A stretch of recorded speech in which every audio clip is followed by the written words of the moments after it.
And say welcome to our HCBS Innovation Grants webinar. This is our first session. The speakers today will be focusing on technology-based projects. We're excited to share these projects with you and hear from you any questions or ideas you may have, and see who would like to get more involved, get more information about each of these projects. Some brief housekeeping. We are recording this session and it will be posted to our ODES Innovations webpage.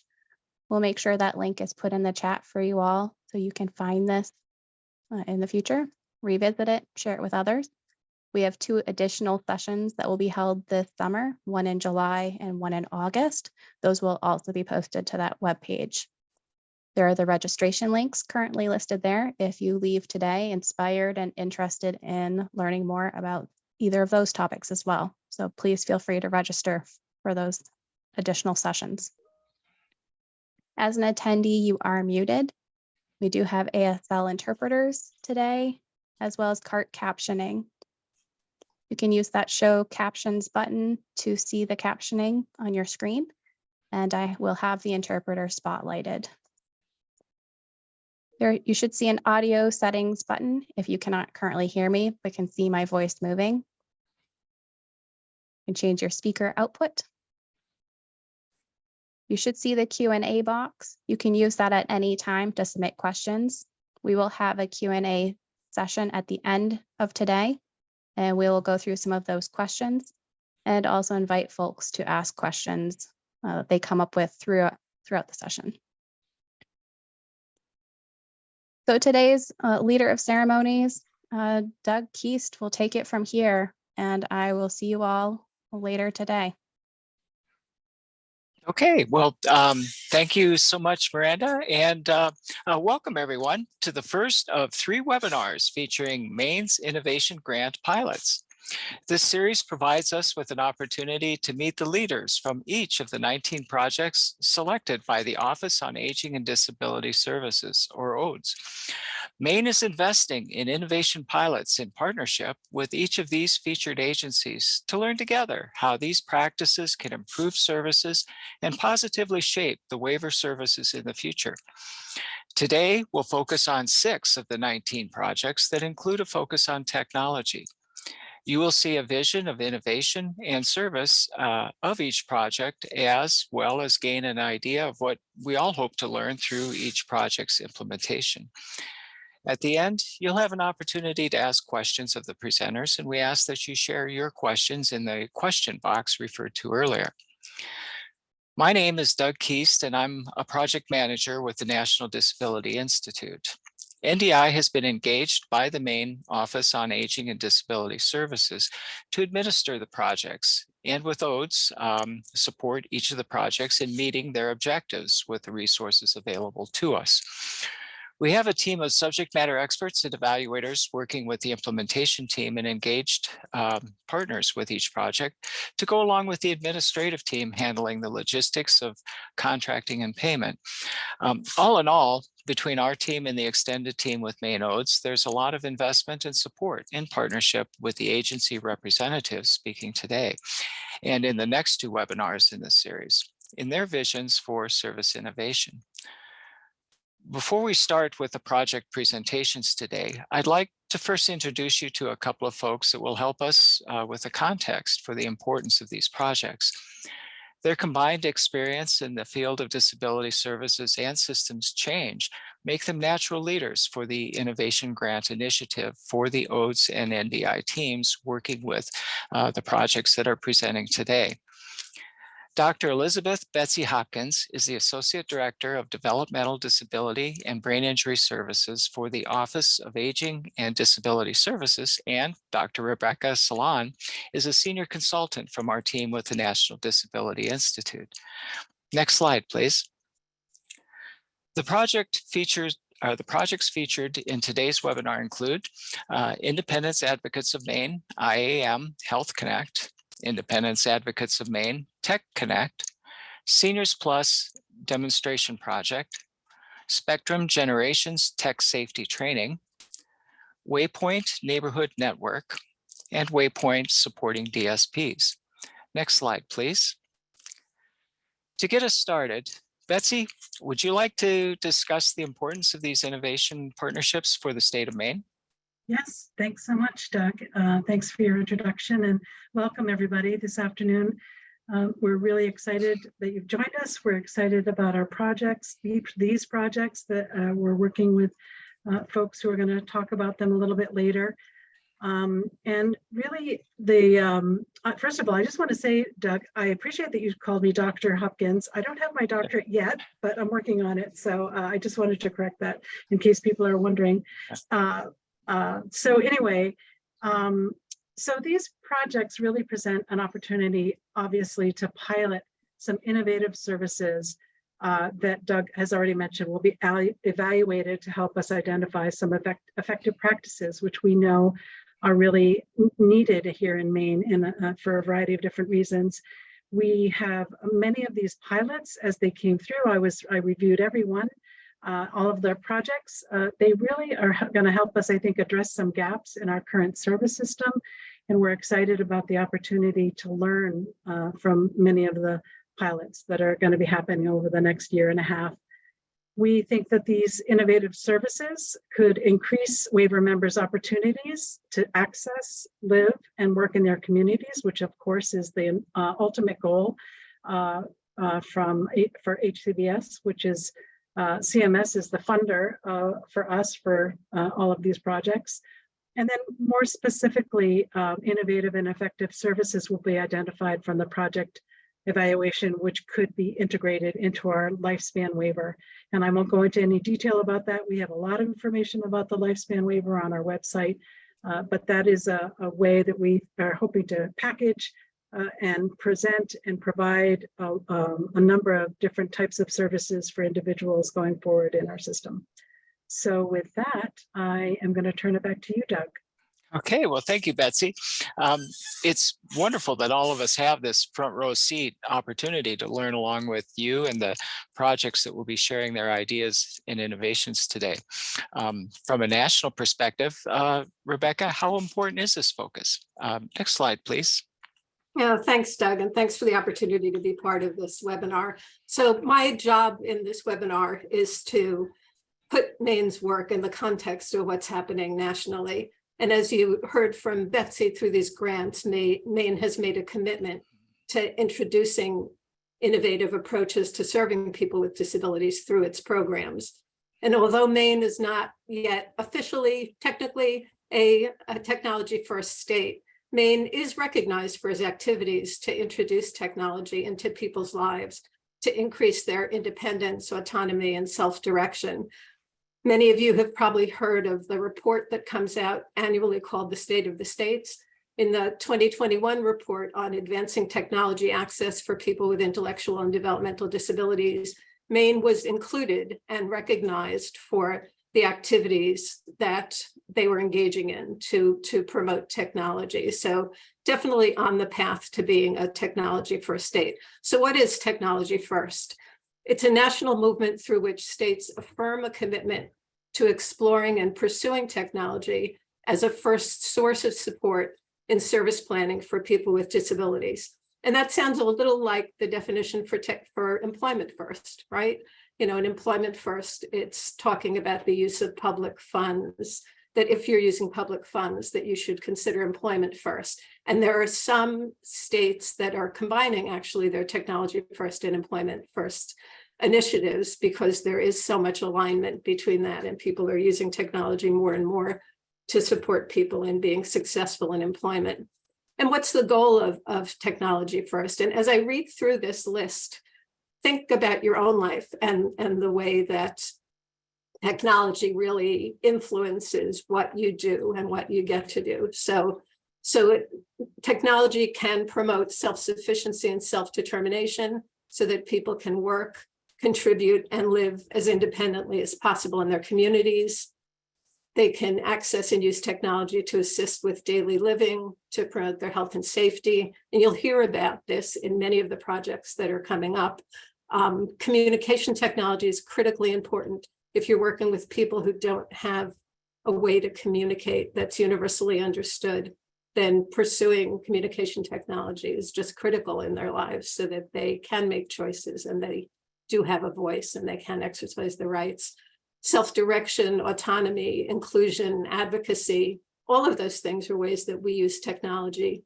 Community and civic engagement, maintaining relationships, creating new relationships, pursuing education, entertainment, and more. So there are so many ways that all of us use technology, and that Maine is interested in introducing into the services that are available to people who are served through the HCBS waiver. Next slide, please. Technology first also can go a long way to address the direct support professional workforce shortages. And again, you'll hear about some of the ideas that some of your colleagues have for how these innovation projects can support that, but not having to have a person available with someone all the time when someone needs, some just-in-time support that can happen through technology or remotely is critical. And it creates opportunities for more efficient and effective practices. And you all know that Maine uses person-centered practices to provide all of its services, and that positions Maine well to become a technology-first state, especially through the adoption of the charting the life course planning that Maine does as one of the person-centered practices. And for those of you who've been through charting the life course training, you know that it looks at an integrated support star, where you're not just looking at what the service system can provide, but what the person brings to it and what their community-based supports might be, what their relationship supports might be, and how technology can support them. So it looks at that integrated set of ways that people can receive support. And, again, that's another reason why these projects are so very important. Next slide, please. So in parting, I just want to make sure that we're using the same language. So just a couple of definitions. I think you all know assistive technology, any item, piece of equipment, software program, or product used by a person with a disability to increase, maintain, or improve functional capabilities. So, think walkers and wheelchairs and communication boards and adaptive keyboards and magnifiers. We all have had experience with assistive technology. Enabling technology is a newer concept and looks at different forms of off-the-shelf or customized devices that help people live more independently. So things like sensors and mobile apps. I personally have a miserable sense of direction, and without GPS attached to me, I would never find anything. But mobile apps help people in so many ways. Smart home devices are wonderful, remote support systems. Next slide, please. Remote supports is something that again, I'm sure you've all become familiar with because of the public health emergency. During the pandemic, a lot of support needed to be provided. Many of you may have experienced telehealth visits yourself, but it's a method of delivering services virtually by support professionals who work one-to-one with someone through some live two-way communication. And it's more than just FaceTime or having a computer or an iPad where you can interact. And again, some of these projects are focused on remote supports and figuring out ways to make that more efficient. And then Anchor, which is the American Network of Community Options and Resources, a professional organization in our field, likes to refer to all of it as technology solutions. So they, rather than trying to figure out what category things fall in. So just it incorporates the other categories and allows for the inclusion of many things, many multifunctional and diverse technologies that might just use a single feature to support someone to achieve a goal. So we just wanted to give you that as a context as you start to hear about these very innovative projects that Maine ODES is supporting and that your colleagues have designed, and that I'm sure you'll hear about much more over the next year. Thank you again, and Doug, back to you. Thank you, Rebecca, for your insight and how the spirit of the times in recognizing service standards and challenges on a national level are reflected in the service vision for Maine, and how the lessons learned from these projects can contribute to the national learning. Next slide, please. Now, it is with great pleasure that I introduce our first speaker, Catherine Thibodeau, the Executive Director of Independence Advocates of Maine, or IAM. IAM has actually been awarded 3 innovation projects, 2 of which Catherine will be speaking about today, the Health-Connect and the Tech-Connect projects. Catherine has served as the director of IAM for the past 23 years. She is active with the state and federal provider associations, currently serving as the chair of MACSP's Professional Development Committee, co-chair on Maine's Legislative Essential Support Worker Advisory Committee, and is a consultant to ANCOR for the ICF IID sector. Catherine, again, welcome to this platform, and thank you for agreeing to join us today. Great, thanks, Doug. We can go ahead to the next slide. So just like Doug said, I'll be speaking about 2 projects today. Our first project is what we call Health-Connect, and this is a piloting a new service or a new vendor here within our state of Maine, and it's a partnership between StationMD and provider agencies to bring comprehensive 24/7 telemedicine services and supports to people with IDD and autism into their homes. And so StationMD is an urgent care telehealth company that provides through medical practitioners this urgent care telemedicine service to people in over 20 states, 30,000 individuals served. They're nationally recognized as a leader in bringing specialized medical care and supports to individuals with disabilities. And next slide.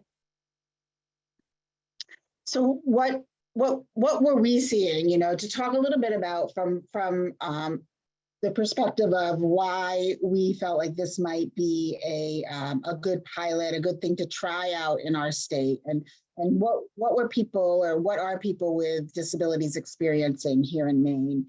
And we know sort of overarching that people with disabilities tend to have poorer health outcomes, which then lead to negative impacts on their quality of life. But some specific things, some specific issues that were pertinent here in our state is that we're seeing avoidable critical incidents. So when somebody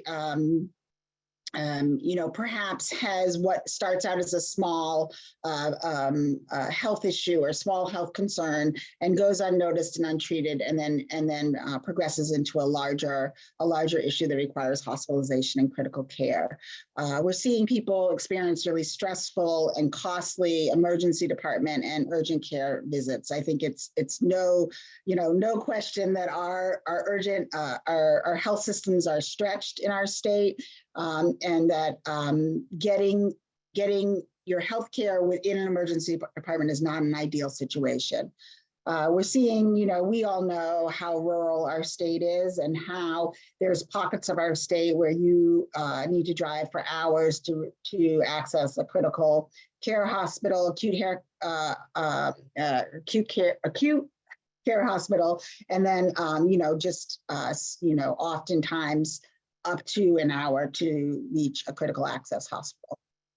And we have seen and are seeing that direct support professionals, people providing services to people with intellectual disabilities, really often lack the support, especially when trying to work with people through their health complications or their health concerns.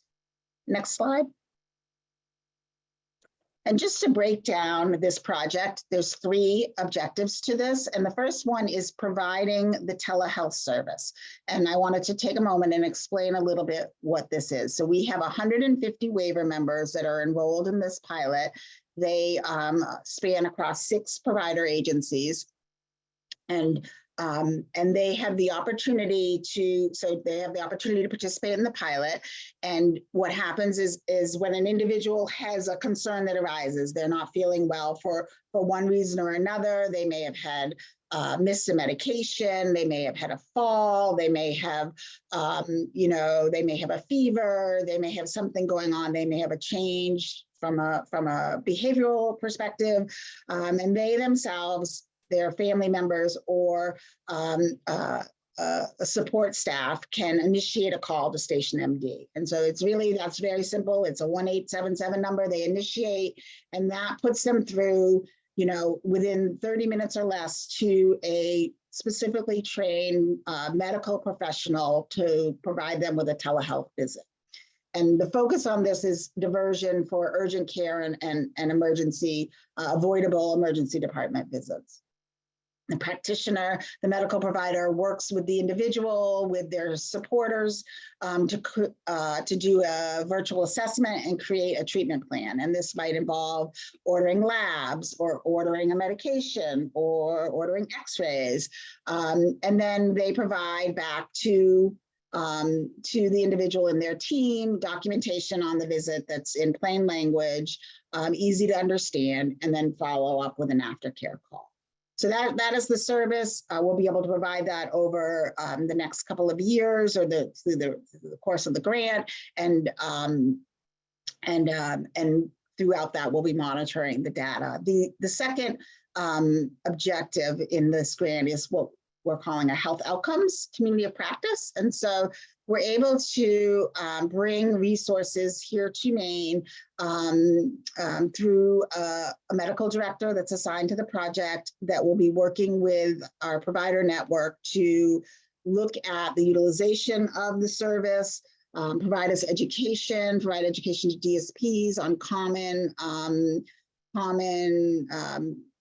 medical conditions and diagnoses that lead to more poor outcomes, and to be able to really promote and analyze the use of the service, and look for ways, if there's trends, if they're getting a lot of calls on a particular issue, they're able to work with us as a collective group on preventative approaches. And then finally, we're really, throughout the project, we're collecting data. We have a great collaborative with DHHS and StationMD and the providers that are participating to really have the ability to create, collect really rich data and looking at how this service and this pilot is impacting the lives of the people that are participating, and we'll be providing a framework of sustainability for DHHS, and then we'll have opportunities to provide some education and awareness beyond people that are participating in the pilot. Next slide.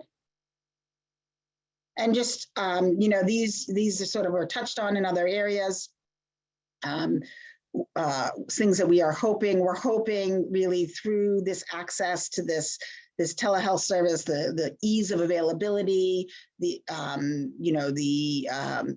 frequency that somebody can use this, the reason somebody can use this will really improve the individual health outcomes, quality of life, and the ability for individuals to participate in their chosen activities.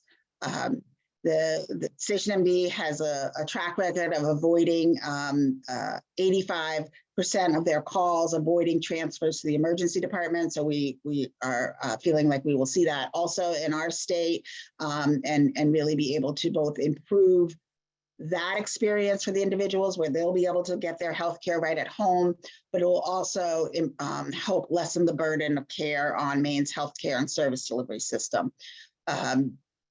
And then finally with it is really trying to close that gap of the healthcare disparities that for access that we see for individuals with intellectual disabilities and autism.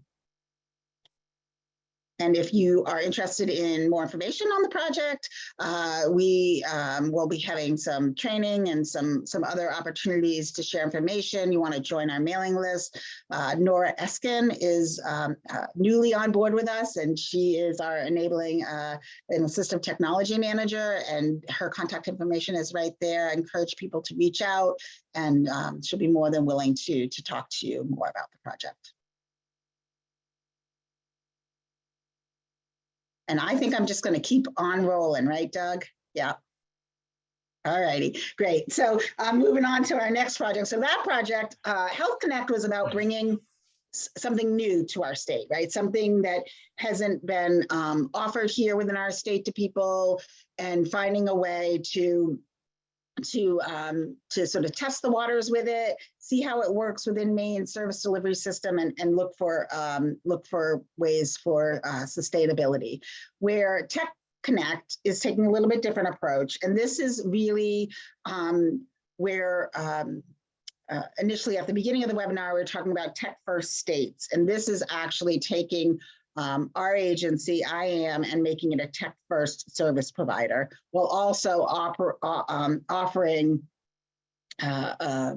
ways to expand the use of technology beyond just our provider agency and the individuals that we support within our agency. And so next slide. So what were we seeing? Why were we thinking that this might be something we would want to do? Why is there a need to shift to tech first service provision, and really, and how that impacts us here in Maine? And what we are seeing is that there are individuals with disabilities who are struggling to access services, and we are located in a very rural part of our state, underserved areas of Penobscot, Scottsbluff, Hancock, Washington, and Worcester counties, and that's really the focus of our work. We see, certainly in our region where enabling technologies, as described earlier in the webinar, are not mainstream service options. So they're not available to people. They're not. We have a culture here where we're highly dependent upon hands-on staff to support people. And you know, I think about that when somebody has, you know, a goal or a need, we often look as a sort of a system of supports to a person to provide that, like an actual person by their side. And so trying to look for ways to move away from that kind of one way of thinking. People with disabilities are interested more and more in independent living options and moving away from congregate housing options and really having less access to those too. And then really just another ever-growing workforce, right? And so we know that there's no relief in sight. We know that there's not going to be, you know, a magic pill to solve the workforce, and really what that ends up meaning for individual supported is there's less access to service, right? And there's less ability for them to achieve what their desired outcomes are in life. And then we saw what in our area, a real lack of resources by provider agencies to be able to develop the organizational capacity to transform their agencies into tech-first services. And then also a lack of resources for stakeholders and individuals with disabilities to learn about enabling technology. So those are the things that we are seeing, and those are the things we're hoping this grant will help us improve. Next slide, please. And this project has 5 distinct components to it. We are focusing, we have a heavy focus on education and training, and looking at and learning from many partners nationally around how to best implement tech-first service provision and tech-first practices, how to manage change, how to sort of set ourselves up for success. The second component is building our organizational and operational capacity to be a technology-first service provider. So that's a lot of policy writing, assessment development, all that infrastructure stuff that is needed. And then to expand our services. So Maine does have a pretty robust service framework around remote supports and assistive technology.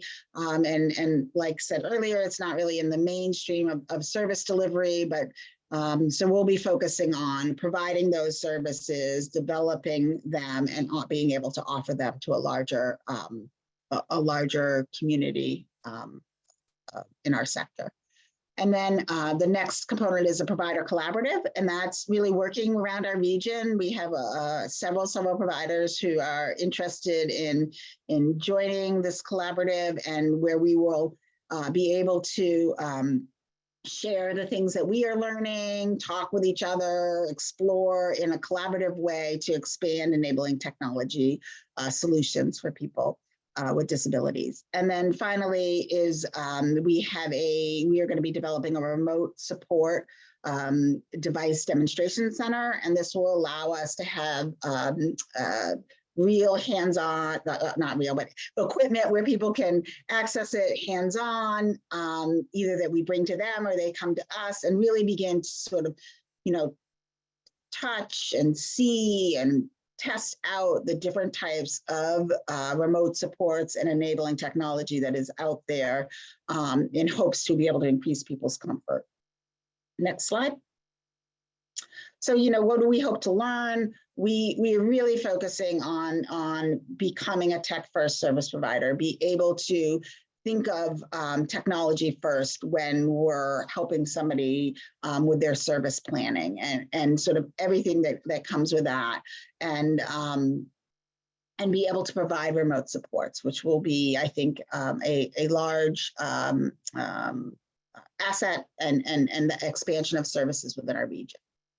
And I think that I'm done, Doug. Oh, no, sorry. I have one more slide. I should have said next slide. That's what I should have said. So if you want, same with my last slide, but Nora Eskin is the contact if you want more information. And there's some different ways where we feel like people maybe want more information, whether you're an individual that receives services, you have some goal to achieve, and you think enabling technology might be able to help you with that.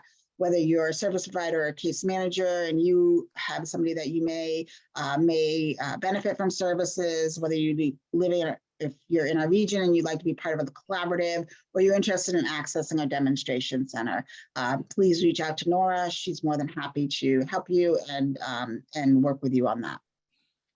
Okay, well, thank you, Catherine, for a wonderful overview of two exciting projects to explore learning and service delivery. We're excited to learn through you and your partnership with ODS about the dynamics of becoming a tech-first service provider and increasing the effective use of remote services, and through Health-Connect, increasing access to and responsiveness of medical expertise. Next slide, please. And to follow Catherine, we're pleased to welcome Tracy Smith, the Long-Term Support Service Director for SeniorsPlus, and her project partner, Paul Lynette, the founder and president of 3i Home. Tracy and Paul, I will now place the proverbial microphone in your capable hands. Thanks so much. Good afternoon, everyone. I think that it would be helpful if we sort of set the stage by talking about our collaboration as two separate but very collaborative and dedicated team members of this fantastic opportunity that has come our way through ODS and working with NDI. So we really appreciate it. 3i Housing of Maine is a 501c3 nonprofit focused on the intersection of complex healthcare needs and affordable and accessible housing for people with disabilities. 3i Home was established in 2020, but its genesis goes back decades, soon after my late wife, Susan, was diagnosed with chronic progressive multiple sclerosis. During an appointment that we had with a renowned Boston neurologist, I was taken aside and told that a person presenting with physical disabilities, as my wife showed, would normally be placed in an institution. That did not happen. And we were fortunate to be able to provide a space and an environment in which Susan could exercise autonomy, and in fact, end up making a meaningful contribution to the work that we're now doing. In 2008, 15 years ago, Susan was a member, along with then Representative Janet Mills, on a commission that delivered to the legislature a final report on the future of home and community-based care in the state of Maine. And now, 15 years later, working with stakeholders throughout the our great state, and the Northeast, in fact. We have designed a project that through this grant and other sources will focus on waiver 19 members.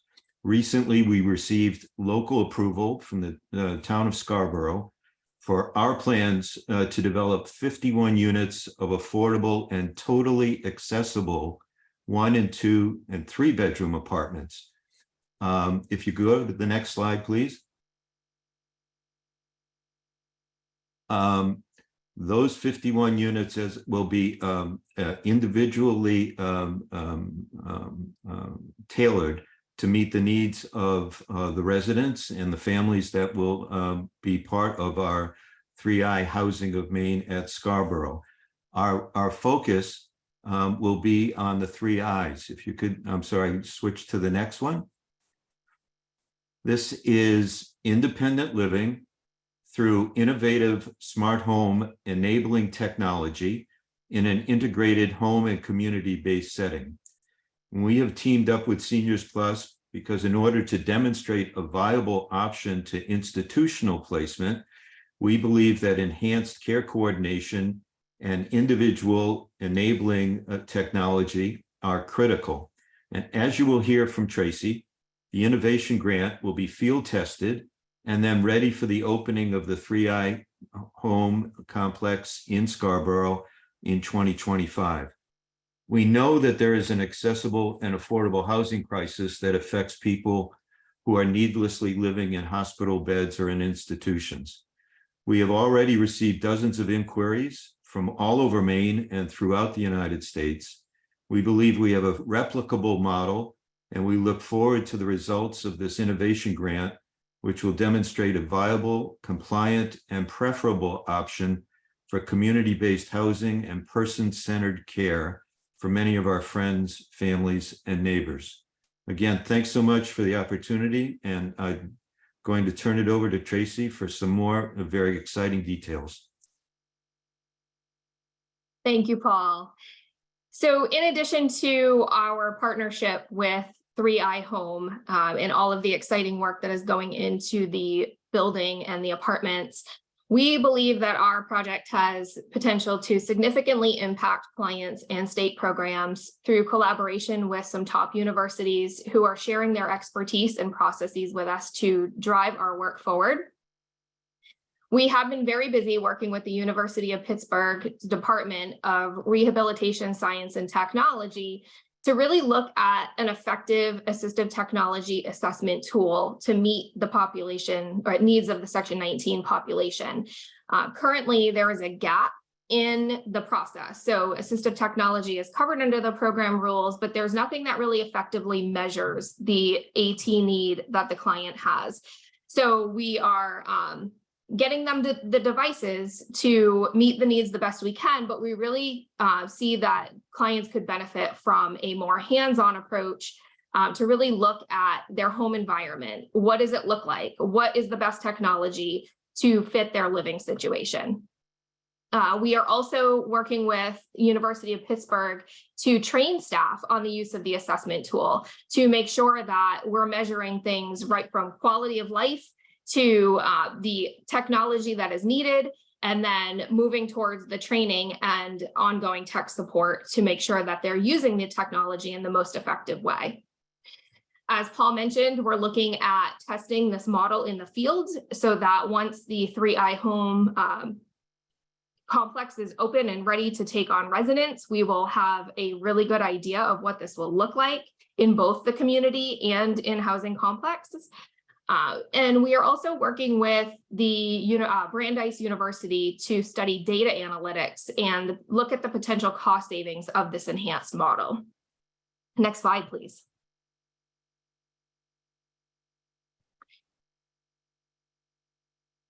So we are really hoping to learn, through our collaboration, that we can create a model that is replicable, scalable, and sustainable. As we all know and have heard from prior presentations, that there is such a staffing shortage throughout the state of Maine that we really need to look at creative ways for clients to get their needs met and the services in place. So technology is a key factor.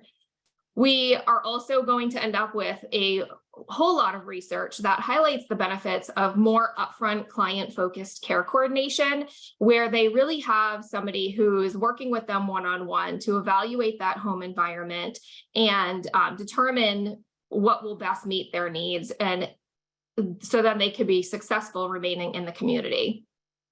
We also anticipate that this will be an improved way to meet the Section 9 needs of Section 19 members and beyond, and have a positive impact on Maine's LTSS system. Next slide, please. For anyone interested in participating, we are looking for approximately 30 people to participate in the pilot. Any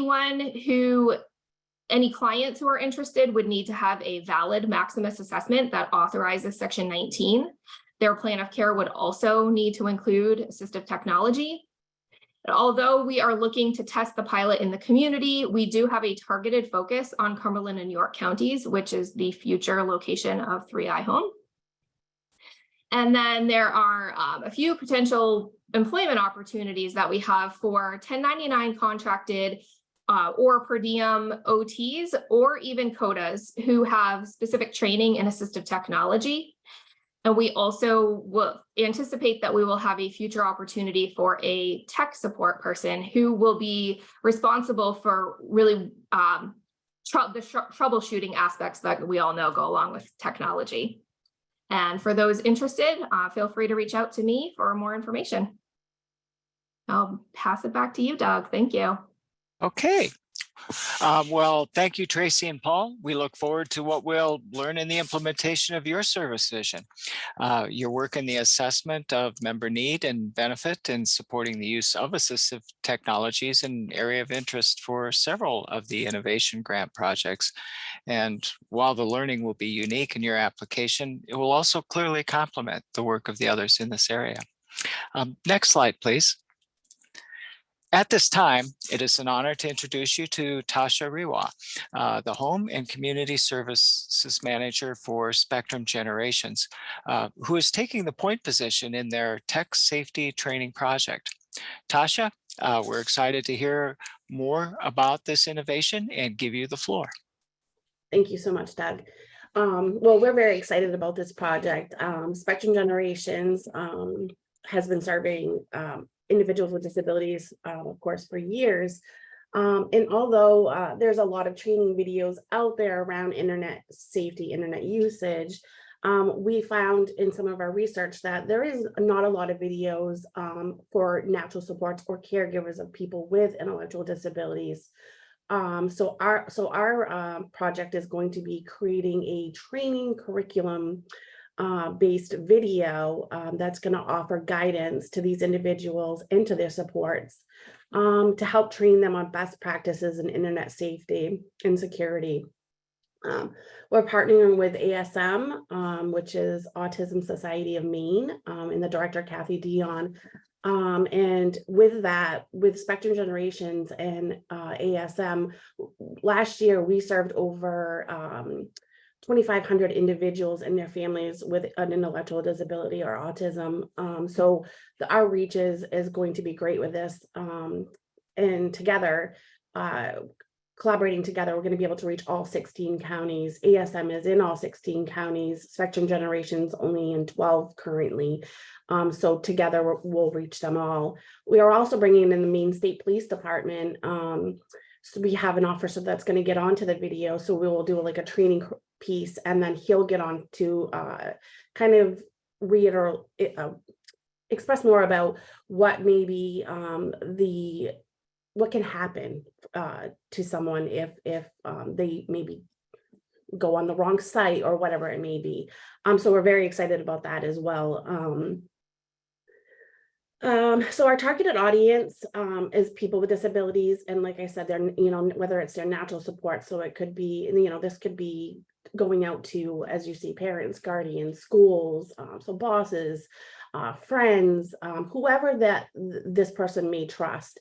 The video is expected to be shown to over 4,000 people, individuals in the first year. And that's just between our agency and the supporting agencies that are working on this project. So next slide, please. So problem to address. As we know, internet can be a very scary place. It can be for anyone, and someone with IDD even more so. When COVID hit, Spectrum Generations expanded some of our programs, and we started in-home supports.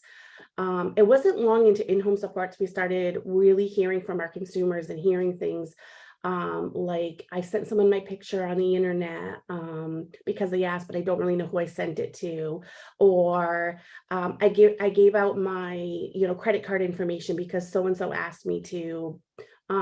So staff was having to help change passwords. We were constantly reaching with case managers, trying to, like, what can we do here to help with this?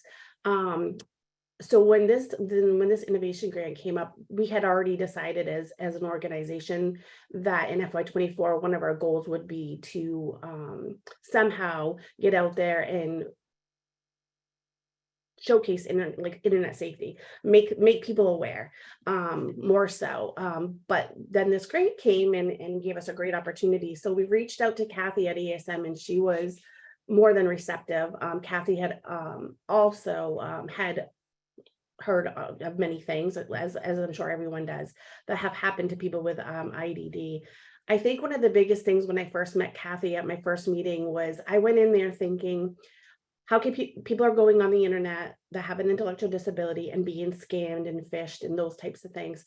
What Kathy brought to light a little bit was that it can also go that somebody can go on the internet, not realize what they're searching, and then there can be criminal charges against them. I guess that never really crossed my mind that somebody with, autism or IDD would spend some potential jail time for some of these things, but it actually happens in the state of Maine. So we realized right then that with all of the dangers that this was a need. So let's see. So all of these things that we have labeled, as you can see, as dangers and more, they're going to raise awareness to these individuals, and hopefully that with this, that we're supporting the individual and reducing some of these risks. Next slide. So some of our strategies, obviously partnering with ASM was a huge strategy because, like I said, we can reach more people. Having consumers with IDD review the video at the end is going to be one of our strategies. So we're going to show this.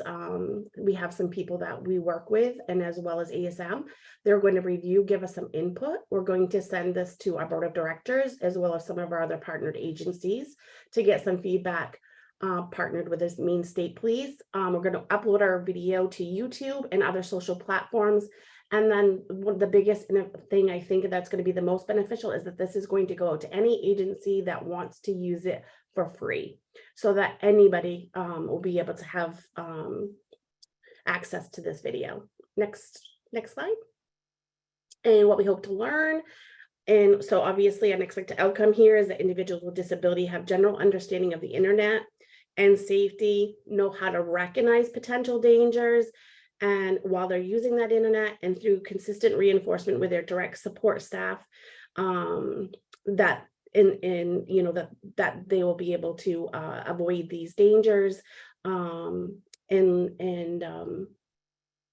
like I said, this will just be can be used by anybody and everybody. So we're hoping that it teaches many of people.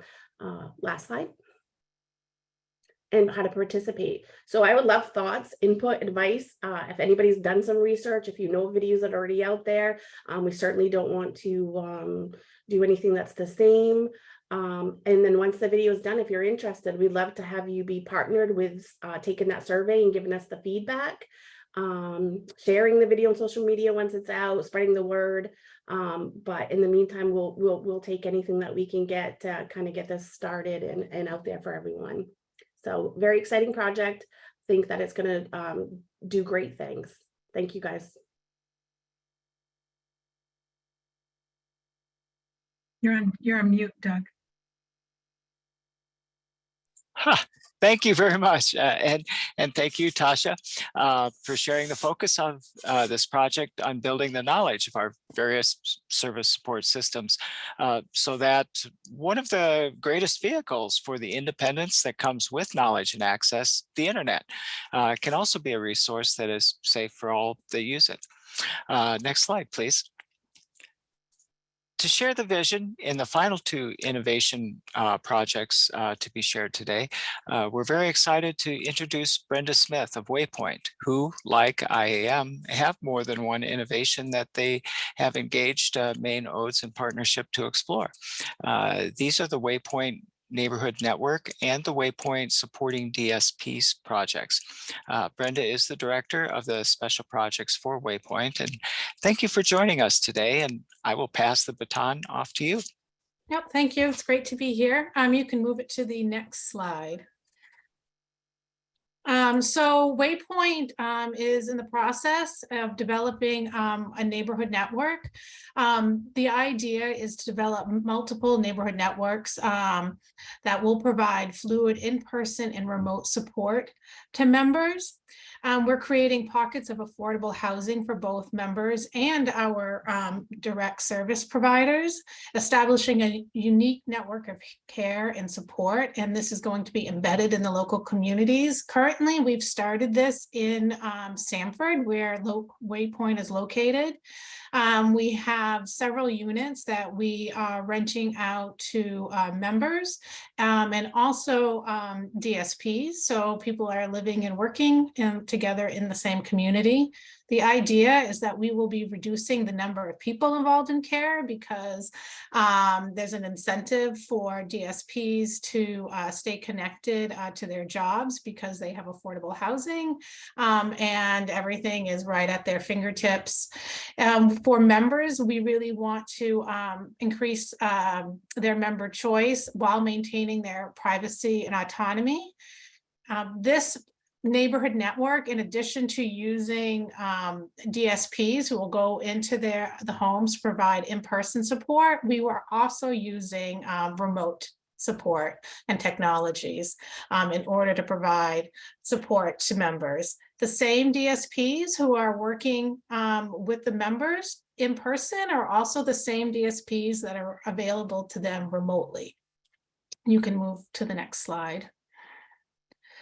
So what we saw was problems to address. It's actually a theme, I think, that was in some of the other presentations. Members have a lot of challenges, a lot of them exacerbated by the pandemic.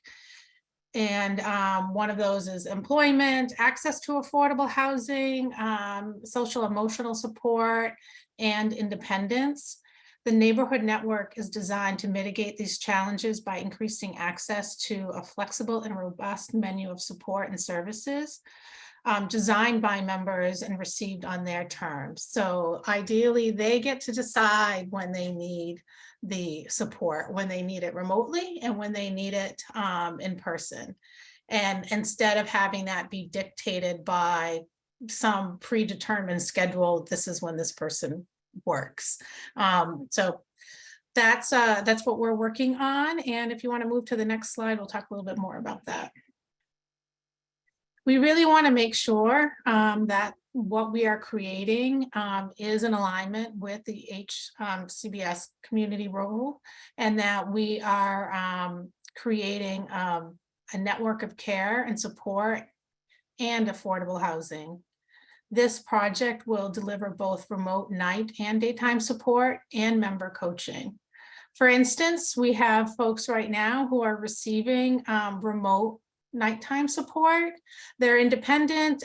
They don't need someone sleeping in their living room while they're also having their night's rest. But they do want to know that if there is something that comes up in the evening, say there is a smoke alarm that goes off, or their front door suddenly flies open, that there's somebody there who can alert them and check in on them if they have a fall, anything like that. And our current system does allow for this. It allows for the remote caregiver to call into the home and see what is going on in real time. And it also allows the member to self-direct and reach out to the remote caregiver at any point, even if they just need chat. This project will also provide affordable housing for the DSPs, and those DSPs who are living within that network are also available to provide in-person care to the members should they need it. You can move to the next slide. What we hope to learn. We really want to learn how a tech-first approach can improve everybody's lives. So we're hoping to see that we increase autonomy for our members, inclusion in their community, that they have more flexible and robust access to their community of choice, and that their overall quality of life improves. We also believe that this will give us more access. So basically we're hoping that by creating these smaller settings, we can actually easily support members when they need it, and we won't be so dependent on staff. You can move to the next slide. And so if more information about what we're doing, you can contact me, and there's my contact information. Right now we are only in Sanford, but phase 2 of this project, we're looking to expand into some other communities, and we already have some working agreements with other agencies who are interested in implementing this type of neighborhood network. And then we'll move into the next one, which is the Supporting DSPs project. The first project that I talked about, the emphasis is on supporting the members and members who want to live more independently in their community, but still need a level of support. And using remote technology to do that for them. This particular project is about providing support to the DSPs who are working with the members. You can move, we already did move to the next slide. So we are going to, we've installed the remote support equipment into 4 of our medical needs homes. And what we're hoping to do is to show that this remote support can actually provide real-time direction and coaching to DSPs who are working with members. So if I'm a new DSP and I've just gotten into this home, and the other DSP in the home is working with a member, say they're in the restroom, and I'm having an issue with a member and I can't understand what they're trying to say to me. I have access to another DSP that I can call who is remotely connected to that home. And who knows those members, and say, hey, Johnny's trying to tell me something. I can't understand what he's trying to say. Can you help?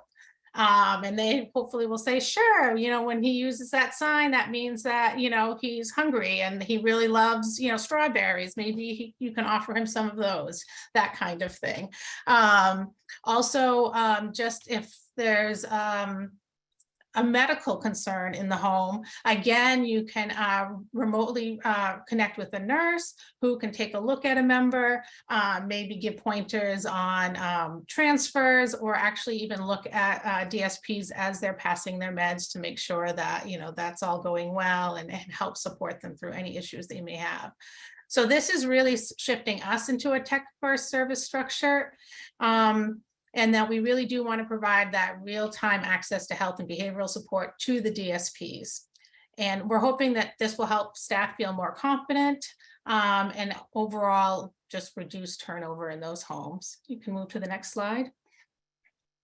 Why do we want to try this? Well, we know that people with developmental disabilities are more likely to experience behavioral challenges.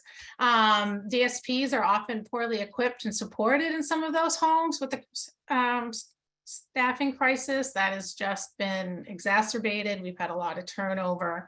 And again, it's just basically, once you have that sort of turnover started, it continues. And then you have a lower quality of care. And then then actually behavior becomes worse because the DSPs don't know the members as well. And so we really want to stop that cycle and be able to support the DSPs that are working in those settings. You can move to the next slide.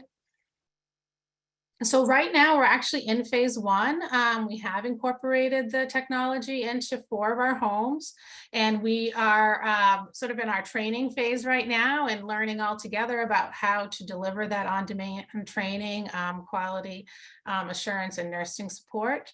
And then in phase 2, we're going to actually expand this to some other homes and with other agencies in other parts of the state. And we're also prepared to help provide some of that remote support if necessary. And then you can move to the next slide. So we hope to learn how technology-enabled services can help staff work effectively in the small settings and provide them with the on-demand professional help, support, and supervision they need and members deserve. And we really are hoping to learn how technology-enabled services can advance the principles of independence, self-direction, privacy, and really create the least intrusive, most effective level of care that we can. And then the next slide.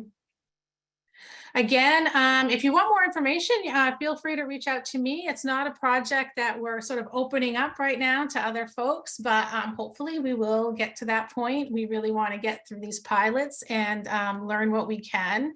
I also wanted to mention, because I think I've got another minute left, we do plan to be looking at policy and how current policy and regulations impact the ability for us to actually provide remote support in the neighborhood network and within our waiver homes. And so it's great that there's someone else looking to do, band together and look at those things as well, because as a state, we are going to have to do some work to create some more structures for us to be able to fully access tech support and become a technology first state. And that is all. Okay, well, thank you, Brenda. Your work with OATS with this innovation is designed to apply the tech-first approach to increase the effective and timely access to expertise remotely.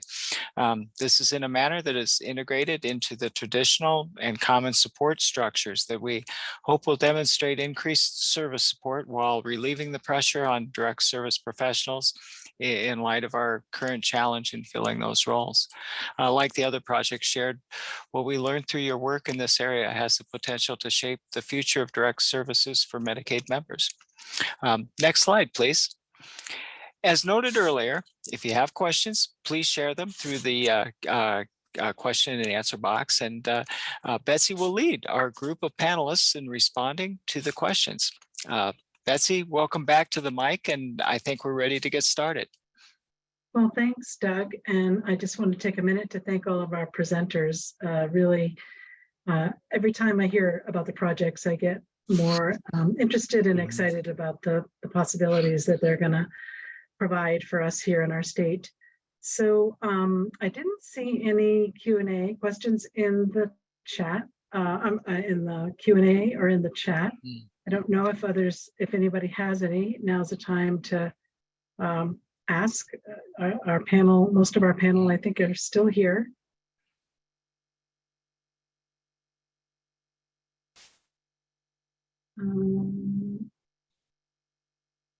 Okay. Well, I think this is a very short part of our presentation. It doesn't seem like we have any questions. I have a feeling that once, I'll just say that our intention was to kind of do these upfront webinars on all of the pilot, on all of the projects, and have people share information about them at the front end. And then we're really hoping to have an innovation summit here in Maine later next fall, 2024 fall, and we'll be able to hear some of the results of some of the work that's been happening over the last year or over the next year. Oh, I do see some questions. So what is the timeline for the internet safety video release? So That would be Tasha. Tasha. Yes. So the internet safety video we're hoping to release in, it's going to go to board of directors and internal partnered organizations in between November and December, and then be out. Then it will go from there. Great, thanks. As a provider of remote services, I'm assuming that's what that means, RS services, how can we get involved in the pilot and help educate on the services we're able to provide? Oh, Miranda, did you saying that you? I'm Just not quite sure of marking the that question. Yeah. Can we allow Kyle to unmute?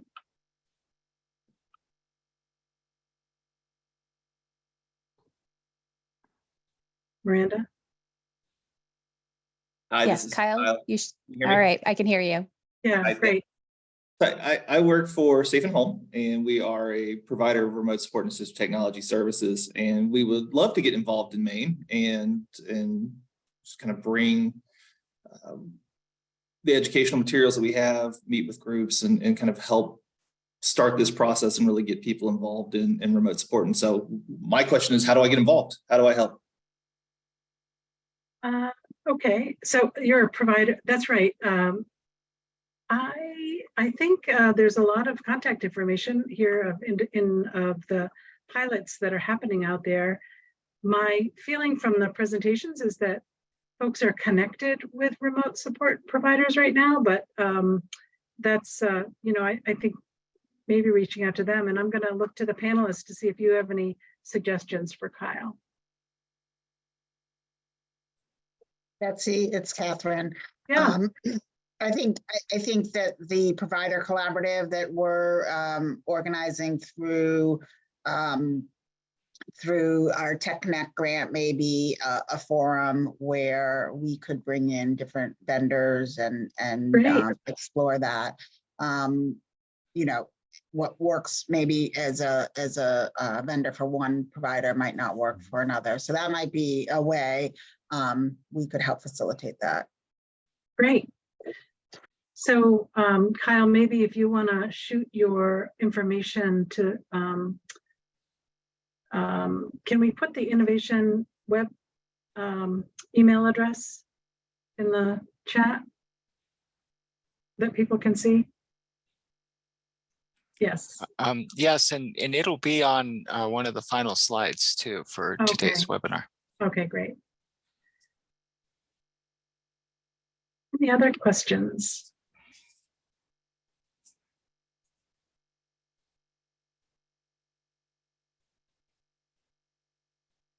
Okay.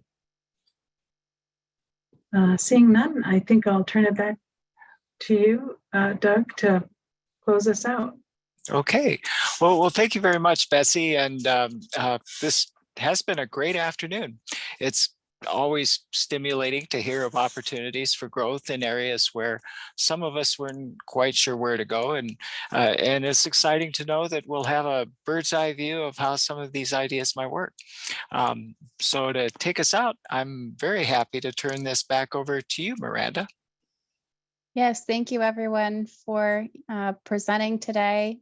Wonderful, informative, and just so much detail and so many interesting things happening. I'm excited to see what comes out of it. For more information, I have put that innovation email address into the chat box, but here it is again. It is also on our Innovation Pilot Grants webpage, which I had put in the chat earlier, and I will do so again. On July 18th is our next innovations webinar, focusing on employment and training. And on August 14th will be the third webinar on community inclusion. If you're interested in attending either or both, we invite you to do so. And the registration for both of those is on that Innovation Pilot Grants webpage. And third item down is the National Disability Institute, our wonderful partners who have assisted us with this webinar. So feel free to visit their website. Doug, is there anything you want to say about the information on the NDI website? Not at this time. Well, I guess I'll mention we do have a national focus on the elevation of the financial capability of individuals with disabilities. And of course, all of the activities with this project completely fit in with the mission of our organization. So we have resources and information about that on our website, and invite you to visit it sometime. Wonderful. Great, thanks. And I just want to add my thanks to NDI for their work and their support of this project overall. I can tell you we would not be able to have handled the number of grants that we were able to provide to agencies to try out some of this work across our state without the support of NDI. So really have appreciated their partnership. And I think we're closing out for today. Thanks again, everybody, for joining us. Really appreciate it. And we'll hope you all have a good rest of your evening. Thank you. Thank you.